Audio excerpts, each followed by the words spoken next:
मित्रों नमस्कार, मैं हूं राकेश कुमार। आप देख रहे हैं मताभिमत।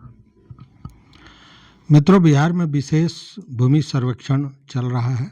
इसको लेकर जो भागा भागी था, जो गहमा गहमी थी, उसमें थोड़ा विराम आया है। और विराम आया है जब से मंत्री महोदय ने ये कहा, जो राजस्व एवं भूमि सुधार मंत्री हैं दिलीप जायसवाल, उन्होंने जब से ये कहा कि ये जो कागज़ आपको जमा करना है, स्वघोषणा पत्र या वंशावली, उसके लिए 3 महीने का समय दिया जाता है। उसका थोड़ा भाग दौड़ की जो स्थिति थी उसमें कमी आई।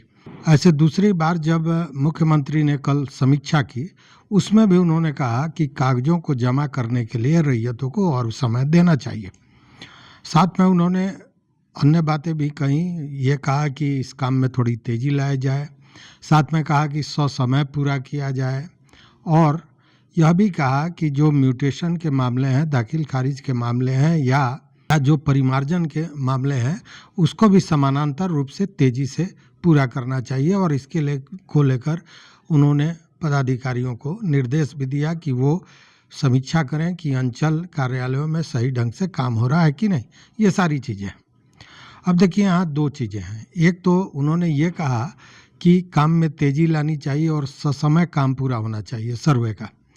दूसरा ये कहा कि रैयतों को समय मिलना चाहिए। अब ये दोनों कहीं ना कहीं भ्रम की स्थिति पैदा कर रहा है कि आप समय देने की भी बात कर रहे हैं और फिर समय सर्वे पूरा हो जाए इसकी भी बात कर रहे हैं। तो ये थोड़ा भ्रम पैदा करता है। लेकिन आज बात उसकी नहीं करेंगे। बात ये करेंगे कि ये जो पदाधिकारीगण जो सर्वे को लेकर रैयत दौड़ रहे थे, कोई सुनने को तैयार नहीं था, कोई हर तरह से मोचन विमोचन कर रहा था, शोषण कर रहा था। अब उनके पसीने छूटने लगे। और उनके पसीने क्यों छूटने लगे हैं, उसके पीछे सरकार के यहीं एक पदाधिकारी का पत्र है। और वो पत्र भी बड़ा सख्त है। सख्त इस मामले में कि उसमें समय दिया गया है कि 30 अक्टूबर तक, मतलब इस महीने के आज 29 तारीख है, 30 अक्टूबर तक, लगभग 31 दिन बचते हैं हाथ में। इसके भीतर सरकारी जितने भी कार्यालय हैं, जिलाधिकारी से लेकर अंचल कार्यालय, शिक्षा से जुड़ा हुआ कार्यालय, अभियंत्रण से जुड़ा हुआ कार्यालय, समाज कल्याण का कार्यालय, जितने भी कार्यालय हैं जिनका अपना भवन है, जिनकी अपनी ज़मीन है, वो भी उस जमीन का दस्तावेज प्रस्तुत करेंगे संबंधित अंचल में और ये बताएंगे कि ये ज़मीन उनको कहाँ से मिला।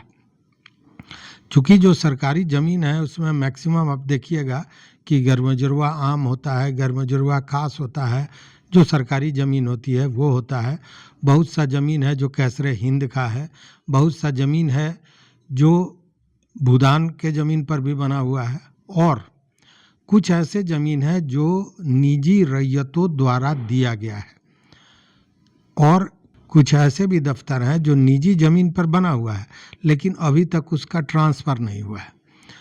तो इन सारे चीज़ों को बताना है कि कौन सा कार्यालय का ज़मीन कैसे उनके पास उपलब्ध हुआ है। अब इसको लेकर देखें कि सारे लोगों के पसीने छूट रहे हैं कि आखिर वो दस्तावेज लाएंगे कहाँ से।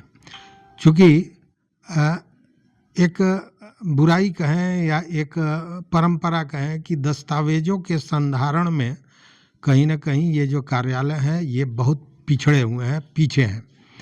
अब जिलाधिकारी के कार्यालय से लेकर अंचल कार्यालय तक यह देखना है, ये बताना है कि वो ज़मीन किसकी है, वो ज़मीन उन्हें कहाँ से प्राप्त हुआ है, ये सारा चीज़ देना है। और हमको लगता है कि इसमें पंचायत भवन और तमाम स्कूल कॉलेज जो भी हैं, इन सारे चीज़ों का दस्तावेज देना होगा। और ये एक टेढ़ी खीर है। 30 अक्टूबर तक इसका समय भी दिया गया है, इसलिए अब इन पदाधिकारियों के पसीने छूटने लगे हैं।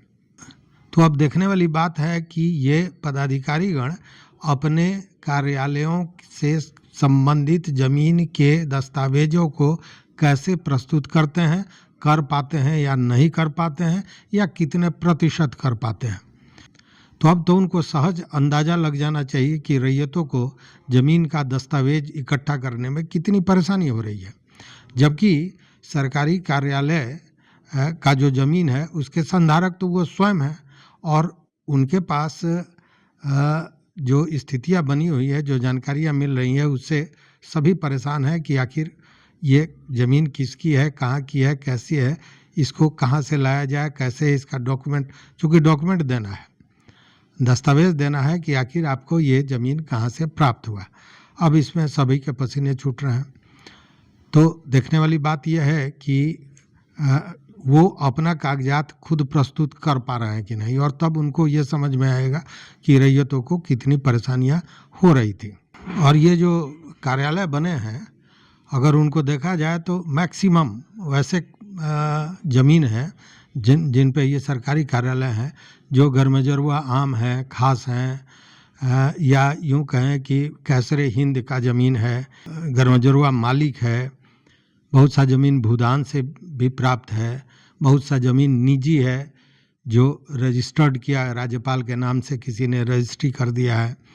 तो और स्कूल वगैरह में इस तरह के खास देखे जाते हैं मामले जिसमें निजी लोगों ने अपनी ज़मीन को राज्यपाल के नाम से दिया कि उसमें स्कूल बने, और स्कूल बना भी।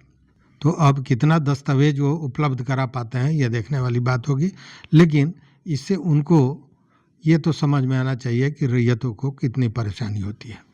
तो जो परेशानी अब रैयत झेल रहे थे वही परेशानी अब ये पदाधिकारी झेलने को तैयार हैं, या कहें कि उनके पसीने अब जिस तरह रैयत के पसीने छूट रहे थे उस तरह इन पदाधिकारियों के पसीने भी छूटने शुरू हो गए।